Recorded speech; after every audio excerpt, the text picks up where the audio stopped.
Welcome everyone to the Trust the Plan podcast. I'm Nick. And I'm Jim. Jim, fall sports wrapping up. How did volleyball turn out?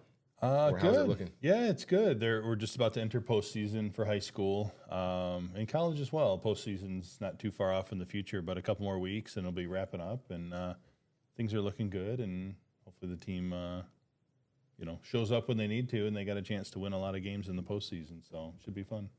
And then in the winter, you've got basketball coming up, varsity basketball. Yeah, well, we'll see about the varsity. That's we can speculate, but my son will definitely do basketball, and actually, I think my daughter's going to play basketball this year. So, winter's typically been quieter. She was playing basketball, but switched to full-time volleyball. Yeah, she was through middle school and stuff. Was a basketball player with some volleyball, and then flipped it to do volleyball with. I say some basketball, not much basketball at all, but senior year, high school, I think it's the last chance, so I think she wants to give it a shot. So yeah, senior year, why not? It'll be fun. So our winter actually could be a little busier than it has in the past. That reminds me of, remember when we had Olivia from Michigan basketball here? Yeah. Mm-hmm. She's a basketball star. Mm-hmm. She's going to be in the WNBA for sure. Yeah. But she's like, I'll play soccer for senior year, why not? State champ. Yeah, exactly. Maybe she'll get state. Maybe, yeah.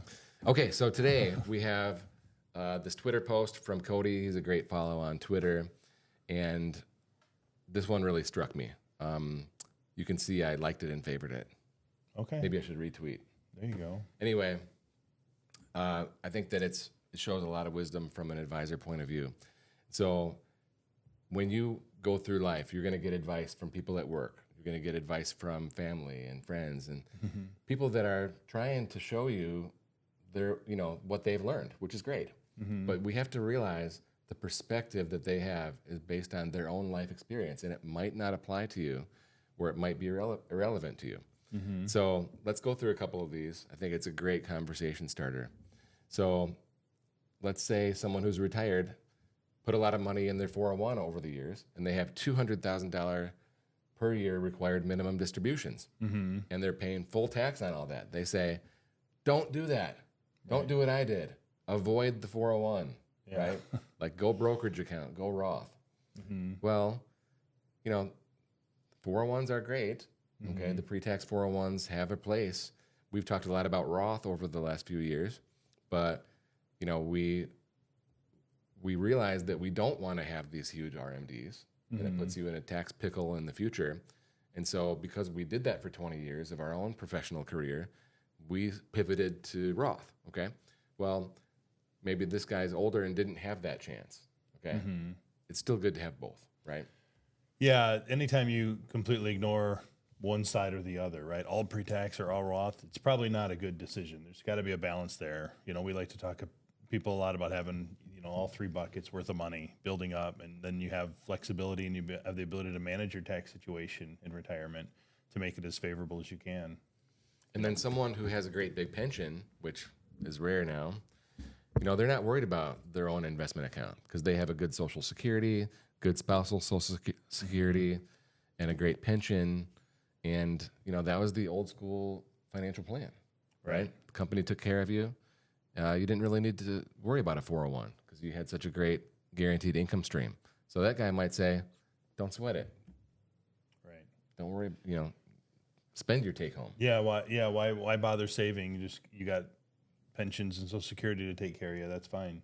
Which is dangerous as well because then it makes it really hard to plan for the unknown. I mean, who wants to, when you're in retirement, have to go back to saving? Like if you want to take a trip or you want to buy a boat, now you got to save for it again through that monthly pension check and Social Security and all that kind of stuff. Yeah, and what if the pension fund has trouble, right? Then you got the PBGC to worry about. Yeah. So it's a flawed logic. Now, the investor who bought Apple in 1998 just pick great stocks and hold them forever. Well, first of all, if you bought it in 98, you might have sold it in 2008 or whatever, like just because a stock went up thousands of % doesn't mean that you owned it the whole time, right? Because it's tempting to sell along the way. But I do have people who say, hey, my dad just owned GE from 1970 until 2000. He did great. Why don't we just do that? Well, have you seen what GE did from 2000 to 2020? Okay, it just collapsed, did nothing. Same thing with Ford from 1950 to 99. It was like the best stock, but it's like down still from 1999. Right. So you just can't marry one company. There's just too much risk with that concentration. Yeah, there's too many examples of that being the case. Stocks that were great at one point, just aren't. I mean, the Intels and Cisco's of the world, right? If you just continue to own them forever because of these great companies, you're further behind, Real estate investor, leverage your way to wealth. Okay, well, look, I believe in real estate, and I believe that you can use leverage it's a way to jumpstart, okay? But you have to be careful because leverage can sink you, okay? There's a great book called The Millionaire Real Estate Investor, which I've read a couple times now, and it helped me understand how investing in real estate works. And the whole mantra was to use leverage to buy $1 million worth of real estate. This is written in like 2004 or something. So use leverage to buy $1 million. Well, then you're pretty much got $800,000 in mortgages on rental real estate with your $200,000 that you put down. If 2008 comes around and now all the properties go down by half, you're sunk. Yeah. Unless you have a great day job to be able to float those mortgages because you're not collecting rent in 2008. For sure. You're just not. Right. And you can't sell. You have to walk away, and then you're foreclosed and maybe even bankrupt. Yeah. So leverage is tricky. Yeah, I think people, whether it's mortgage debt or any other kind of debt, people always neglect the risk side of debt. I can afford the payment. Well, the what if, right? It doesn't account for the what ifs. What if you lose the job? What if your renters go away? What if whatever, right? The debt's still there and it can sink you. Exiting entrepreneur. Go all in on your own business. Well, not everyone's cut out to own their own business. That's a fact. So, workaholic millionaire. The FIRE movement is dumb. Work as long as you can. The FIRE movement. Financial independence. Yeah, financial independence, retire early. Well, I do think it's kind of dumb because these guys they're getting to $1 million and then they're saying they're going to live on 40,000. Well, the 4% rule works for a 25-year retirement. Yeah. So you have to have a lot more money to make it work, is what I'm saying, because you can't really live very well on 40,000 and like have a family, Yeah, So- for sure. So, but the spirit is work as long as you can. Well, look, I think that if we stop working, we have the risk that we're just going to do nothing and we're going to sit on the couch and we're going to die. So I do think that we need to do something as long as we can. Okay. And a lot of times, we have the idea of retiring to leisure, right? Maybe we're running away from our job or we hate our boss or whatever the case may be. We're drawn to this idea of leisure.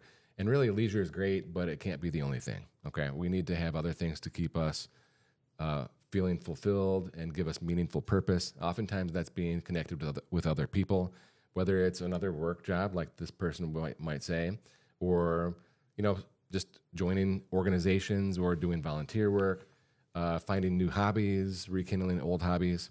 So I think that all has its place. It kind of reminds me of a podcast we did a few weeks ago about your freedom number, right? How much do you need to have, and what do you need to be saving so that you have the ability to choose, do the job you want to do, but without feeling tied to it. So to kind of wrap this one up, what gives us perspective here is that we've worked and we've seen all of these people, all these guys who have this particular advice. They're coming from one perspective, that's their own life.